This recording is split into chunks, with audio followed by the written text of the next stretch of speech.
Well, good morning, everybody. Happy Thursday. Yeah, nearly the weekend. But we're really excited to have you all here from careers teams across the UK. So we'll get started more or less on time as we've got a lot to cover. But before we get started, I'll just run through a few housekeeping notes. So firstly, good news, we'll be recording today's webinar. So anyone who didn't register, or maybe you want to share this with your colleagues afterwards, you'll be able to do so and you'll receive the recording. And secondly, we'll have a Q&A section at the end of the webinar, but please don't hesitate, don't wait to ask any questions. You can simply type them into the Q&A box that opened up when you came in. And we'll do our very best to get to the questions at the end of today's session. So let's get started. So I'm Hannah Adams, and I'm one of your hosts today, and I'm from the Education Partnerships team here at Handshake. So I actually graduated last year during the ongoing pandemic with a degree in business management. And I was convinced to undertake a placement year and ended up working in my university career service in the business school. And this work experience proved to be really beneficial in my job search and helped me to secure my current role at Handshake. So I'll hand it over to Leo. Hi everyone, I'm Leo, so I'm doing the same role as Hannah, and we actually joined at the same time. And like Hannah, I also graduated this year, or back in 2020, having studied a master's in real estate at Reading. But my career before that was incredibly fragmented, as I actually graduated from Leeds back in 2017. And since then, I've worked on a super yacht, I've done multiple internships in marketing, and then back to property. So it's pretty safe to say that I've been pretty uncertain about what I wanted to do as a career. So it's actually incredibly fitting that I'm actually here at Handshake, because I know the frustrations of what it's like of not really knowing where I wanted to go with a career. And it's really sort of rewarding being able to help other students get to their end goal, hopefully faster than myself. Nice, thanks, Leo. So what we have planned to go through today and find out why it's important. So is the interaction tendency and overall engagement with students and how it's enhanced by mobile applications. And Leo will give you a little walkthrough of the student experience in the Handshake app later on. So we thought it'd be beneficial to briefly give you some context about Handshake, as maybe it's your first time hearing about us or joining one of our career service webinars. So it was founded back in 2013 by a group of uni students studying at Michigan Tech. This is a super remote university over in the US. And for context, it's an 8.5-hour drive away from the nearest major city. So they identified a glaring inequality for career opportunities, and believing that software could bridge this opportunity gap, they built the foundations of Handshake. And we now unite over 1,000 education partners, 17 million students, and 500,000 employers on one career network across the US and the UK. And a little bit about the agenda. So we wanted to tell 3 student stories to bring this webinar to life a little bit. And these stories are based on testimonials that we've heard over the last year, although Leo, you'll be sharing your own story later on. So going forward, we've got Ashley, Catherine, and Leo as our students to keep in mind for today. So what mobile means for students. Student engagement is a term often used in the UK to refer to both student representation as well as learning, teaching, and curriculum. But why is it important? Well, if we think of students who typically would most likely engage with career services, they often have one or multiple of these backgrounds on the left-hand side.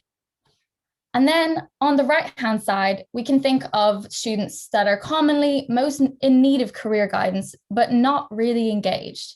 And they'd typically be maybe the first person in their family to attend university, from an underrepresented racial or ethnic minority, or maybe from a family with low income. And that's why we'd like to introduce you to Ashley. So Ashley is a second-year student studying English literature. She's the first of her family to go to university, and she's focused on her academics. However, almost a year ago to the day, COVID-19 happens and a countrywide lockdown is implemented. Ashley is forced to return home, where she'll be living with her 5 brothers and sisters in a small 3-bedroom flat. As she continues with her studies, she faces constant distraction from her family and responsibilities. And just to think that Ashley is one of many students facing this challenge today, and I'm sure we can all think of students that we know that share Ashley's situation. Next slide, please. As we know, those from low-income backgrounds are consistently more likely to live at home, and the stats reflect that. According to a recent study by the Office for Students, almost 2/3 of those from low-income backgrounds said they were living at home this year.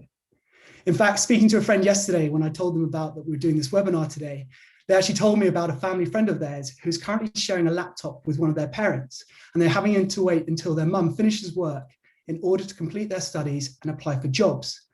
Normally, they would have had access to the university library and other resources. So during these times, the consequences of living at home for these types of students has been even more devastating. Therefore, after hearing both these stories, and in particular Ashley's, it comes as no surprise that 71% of these students reported a lack of access to a quiet study space, with 22% saying that they were severely impacted. Next slide. Now, although these examples I listed here are on the more extreme end of the spectrum, it doesn't mean that a first-generation student who has a comfortable home environment is exempt from being affected. As we know, students who are the first in their family to attend university are less likely to have access to personal career networks, as well as general guidance on landing degree level positions. In fact, one of my best friends from university is a fantastic example of this. He was proudly the first in his family to attend university, and quite literally the first male to not have become a fisherman. Although incredibly smart and unbelievable with numbers, it was down to him to find his own way, as his parents were less informed in knowing how to help him achieve a degree level job. Little things like the formalities of reaching out to an employer were new to him, and often he spoke about being 10 steps behind. And obviously over the last year, this issue has only been made worse by the pandemic, as with the percentage of students living at home higher and not engaging regularly with student life, whether that's through societies, whether that's dropping into certain events, or just hearing about general events going around the university through word of mouth from sitting with a mate in a lecture. For these students, they are now far less likely to engage in wider university life. Therefore, those first-generation students who have limited access to technology that could connect them with career services and potential employers face a double disadvantage. Digital poverty widens the gap between them and their more privileged and well-connected peers. Next slide, please. Digital poverty is impacting thousands of students right now. And here are two standout statistics that I really believe highlight the struggle that students are facing currently. 18% were impacted by a lack of access to a computer, laptop, or tablet, and 4% said they were severely impacted. But it's that last stat that I really want to focus on here, as although access to laptops may be limited, 98% of the 16 to 24 age group own a smartphone. Next slide, please. Now, when we think about this from a career perspective, we need look no further than the data that we collected from hosting all the virtual career fairs we held last year back in the first term. Now, think of Ashley again, wanting to schedule a one-on-one appointment with an employer that she desperately wants to work for. But because of her situation, she chooses not to engage, as quite simply, she can't get the peace and quiet. There's too much going on in the background and is therefore worried about making a bad impression. If only she could access her appointment via mobile from a location of her choice. Therefore, it came no surprise that when we looked at the data last year, that across the 2,300 virtual career fairs we hosted last year, 10.5% of students logged into an appointment via the app. Therefore, having a fully functioning mobile app is not just a product question, but an equality one. If you have students without a stable broadband connection or a computer, let alone one with a camera or microphone, then you need a system that can actually support every core process from your students in a clean, intuitive manner. Next slide. I'm sure that we can all agree with this statement, as it's true. You know, we now live in a digital economy. So what we're going to do to validate that point is pull up a poll and ask how many of you check your emails via your mobile phone. So a poll should appear on your screens, and we're going to give everyone a few seconds to vote yes or no. And Leo, what's your answer going to be? I know that I go from screen to screen checking my emails all the time. Well, I actually always have my phone in front of me, so the notification pops up, and that's normally where I first actually hear about the email itself. So yeah, I've used it the whole time. Yeah. All right, we're almost there. A couple more. Waiting on 2. Go on. All right, well, we'll go ahead and end the poll now. Yeah, let's pull up the results. So 95% of you, 95% check your email via phone, which is absolutely fascinating. Why is that, Hannah? Well, we'll tell you.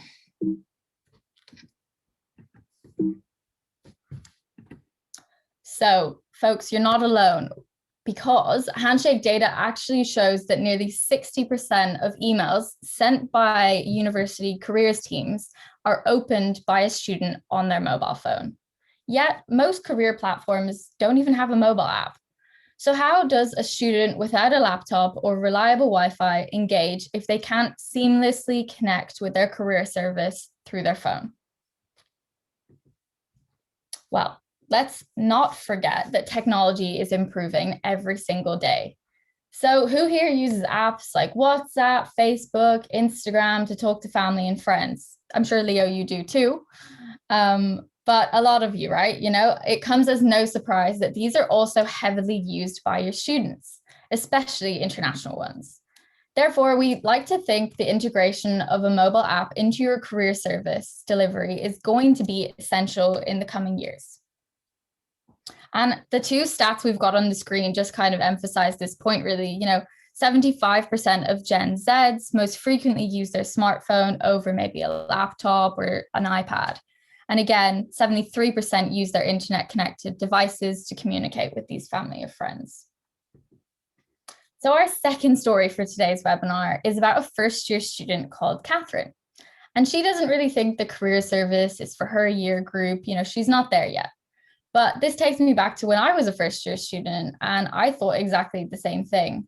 Being new on campus, I was scared to talk to academics, let alone step anywhere near the employability office. But she actually heard about an engineering opportunity on this platform called Handshake from her WhatsApp group with all of her close friends. So she closed down the WhatsApp group and went to search for this app called Handshake in the App Store. She started to download the app while scrolling through her phone on a bus to university, back when face-to-face teaching was actually a thing. So she thought to herself, I'll just come back to this later and create an account and go from there. But Catherine was pleasantly surprised as she could see that she could log in right away, right there on the bus with her university credentials. There was no long sign-in process at all. And just like that, she was up and running in just a few seconds. So that's where it's great, single sign-on. It was as simple as that for Catherine on the bus.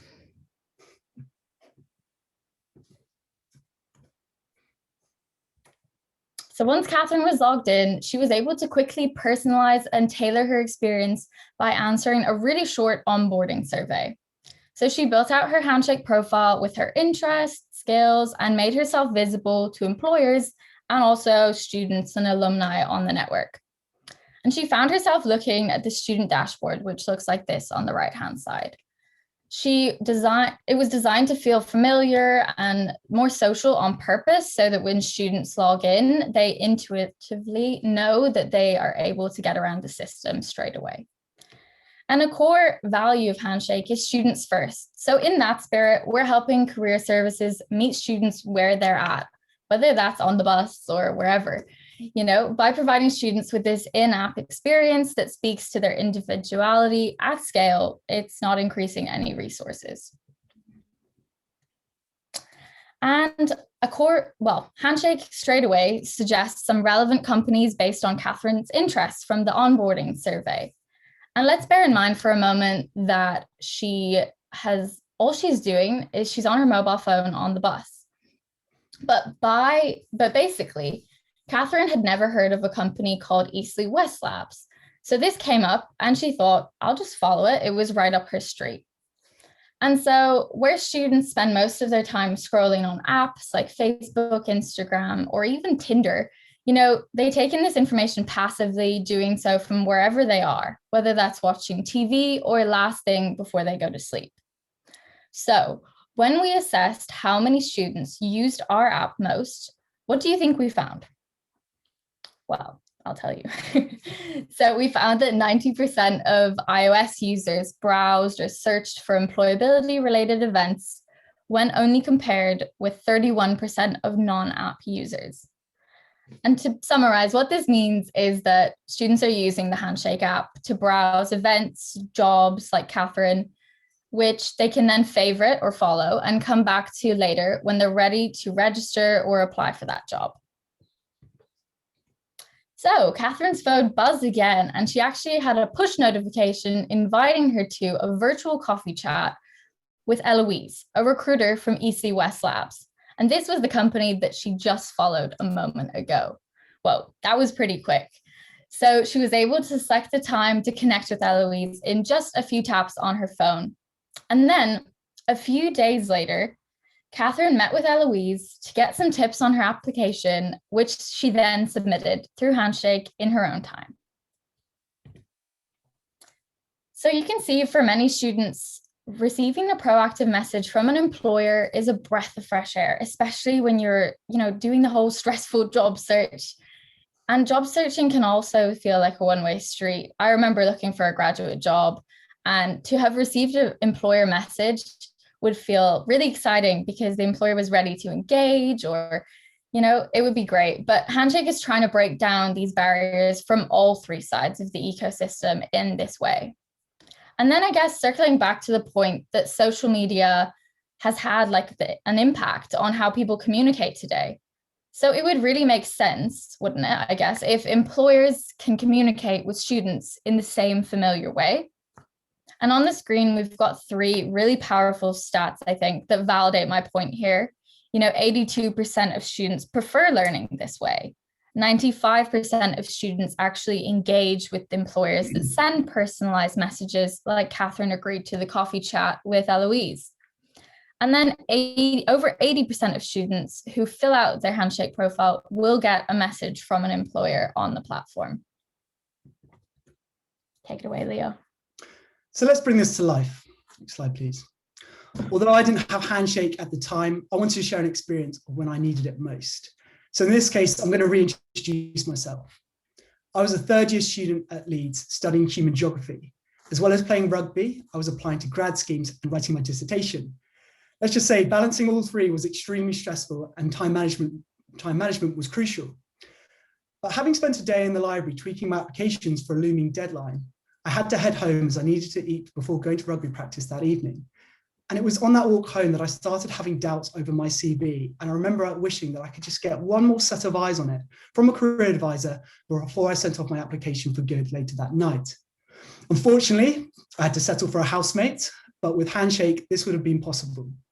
Whilst walking, I would have been able to open my phone, log into Handshake, and quickly book an appointment with a career advisor, which would have been waiting for me by the time I walked through the door. So I'm now going to pull up my demo account and actually show you how I would have done this. So if you just bear with me just 2 seconds, I'm just going to quickly set up my account. Just go to AirPlay.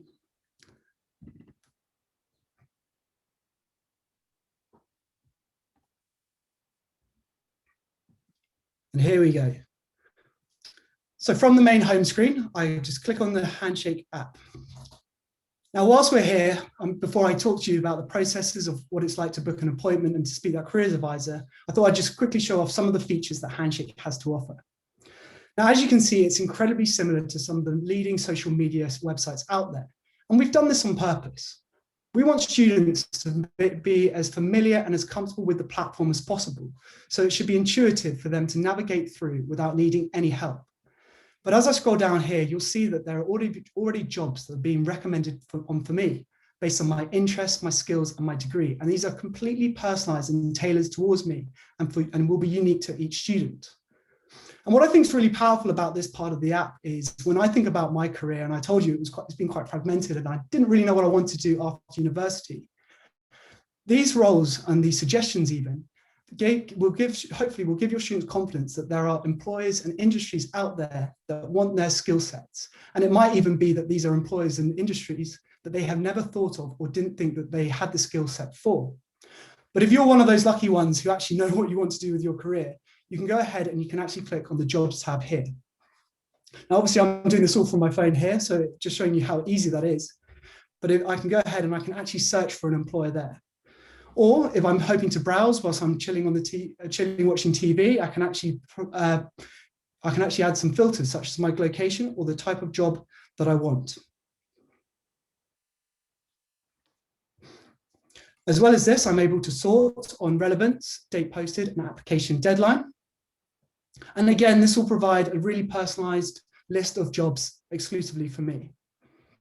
And as I scroll through, I'm able to actually go and save the jobs that I like the look of, which I can come back to in my own time when I'm in the right frame of mind to apply fully. But in this case, I'm going to go back up to the top job, and I'm actually going to have a look at it from what it looks like from the student experience. Immediately, I can see the application deadline, as well as some more information about the company itself. As I go down, Handshake will actually tell me whether I'm a good fit for this employer, which when you think about all the headlines that students have been seeing over the last year about the number of grad roles being lower, I think this is really powerful because, again, it gives that confidence to that student that there are actually employers out there looking for their skill set and wanting them. And hopefully this will give them the inspiration to apply themselves. Now, coming back out of this, I'm going on the home screen. And as we're here, I thought I'd just quickly show you how easy it is to sign up to an event on campus. All the different events will be listed here. And as I scroll down, looking for the event that I think would be really suitable for me, I can go ahead and I can actually click on it. And in this case, I'm going to click on the Spring Virtual Career Fair. From looking at the page, I can obviously see when the date is, when I need to register by, as well as all the employers that are attending. And on that, I'm actually going to go ahead and I'm going to register. From here, I can then see the view employer sessions. And you'll notice that a student will have the choice of having an individual session. This will be a 10-minute chat with just them and a representative from the company. Or they can actually log into a group session, which will be 30 minutes. And this could be whatever the employer is hoping to present, such as tips on how to apply or a little bit more about the grad scheme itself. In this case, I'm actually going to go ahead and I'm going to book an individual session. I have all the choices of all the different sessions that I have. And again, this can be completely flexible to my timetable. So I'm going to go ahead and book with Google for 10 o'clock, and I'm going to sign up there. You're all set. Just to confirm that's gone through, I can see my sessions where I've registered, which I can come back to at any time. And I'll also have an email verification that I've done this as well. So now that I've got an event set up, let's come back to the context of where I was. Walking back from university, a little bit stressed out, given that it was middle of the first term with my grad schemes, rugby, and my dissertation. And as I'm walking home, I bring up my career center. Any points for guessing where I'm currently living at the moment? Now, this is a demo account as well, so you may see some Americanisms, as we call them, but the UK account is completely localized and has none of these changes. So I'm going to go and click on an appointment here. As well as seeing upcoming appointments, I can also see past appointments, but in this case, I'm going to schedule a new appointment. I'm then going to go ahead and choose a category. Now, these can be completely customized based on the types of students you have, but in this case, I'm going to click on third year. Again, the appointment types are completely customizable based on what your career service is offering, but based on the fact that I'm looking to get the last set of eyes on my resume or my CV, again, there's the Americanisms for you, I'm going to click on resume review. Now, as I scroll down, I can see that there's an appointment waiting for me today at 5 o'clock, 6 o'clock with Beverly Knight, which when I'm thinking about that I have rugby at 7, this 6 o'clock appointment is perfect. And I'm going to click on that. I can then, from here, I can actually then choose my appointment medium. In this case, because I'm working from home and obviously because of the pandemic, I'm going to go with a video call. I can then include what it is that I want to have help with. So in this case, it's help with my CV.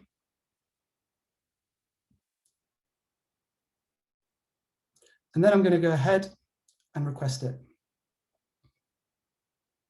And that's as simple as that. I'm all done. So by the time I walk in through the door, I can get up my laptop and I can get that last set of eyes on my CV and hopefully you got the job this time. And that's, yeah, so that's all I wanted to share there. So yeah, thank you. Thank you there. So any questions? Let's have a look at the little. Yep. Let's pull that up right now. Yeah, so thank you so much for joining the webinar, everyone. I was just answering some of the questions in the chat as so they came through during the session. So we really appreciate you all listening and engaging with us in our polls. And if there is any more questions, we'll do our very best to answer them right now. We're happy to stick around. But if you prefer to get in touch via email, we've got our UK partnerships email on the screen, and you can just jot that down. If you have to jump off to a meeting at 11:30, that's all right. We're wrapped up early today. But again, we'll be sending out the recording of the session in due course. But I guess to anyone who wants to jump off, have a great weekend when it comes. Leo and I, will we jump through the questions in the Q&A? Yeah, so the first question is, how many UK higher education are signed up with Handshake? So we currently have 9, and these include Cambridge, Exeter, Liverpool, UWE, Falmouth, Ulster. I always know I miss one, Hannah. Which one is it? Hertfordshire. I mean, we launched with them. Yeah, we've got lots, but I can't seem to pull up the Q&A, Leo. So you might have to tell me what the questions are. So how many employers are on Handshake as opposed to using Guardian Jobs, Indeed, etc.? Do they have to pay to be involved? Don't have the exact figure on me at the moment, but in terms of being paid to be involved, any employer can post a job for free.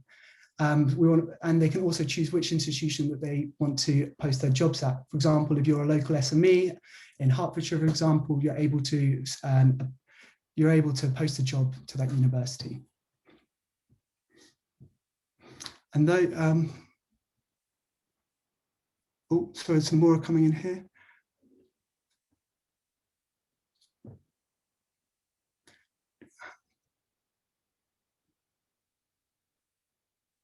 How would Handshake manage demand for access to employers from students at universities who are not considered target universities by those employers? Hannah, any idea? What was the question? Sorry, how would Handshake manage demand for access to employers from students at universities who are not considered target universities by those employers? Well, I suppose that goes back to the Handshake story. I mean, I can tell you now that not many employers were visiting Michigan Tech University, miles away from anything else. And actually our line manager, he said there was only one career service user for like thousands of students. So what Handshake's trying to do here is level the playing field for anyone and everyone, every student, whether they go to, I don't know, Oxford top tier universities, or whether they're at a small university, maybe up in Scotland or something. What we're trying to do is level the playing field, and how we do that with employers is they're able to tailor, you're able to tailor your student's experience by reaching out to those employers proactively. Maybe you're a career service user that's really proactive and wants to develop as many, employer relationships. You can definitely just ask different employers, whether they're SMEs or multinational companies, to connect with your institution on the network. That's how I do it. Lovely. And those are all our questions. So just wanted to say a massive thank you for taking time out of your day to come and watch our webinar. We hope you have a great rest of the day, and hopefully we'll speak to you sometime soon. All right. Yeah. See you all, guys. Thank you.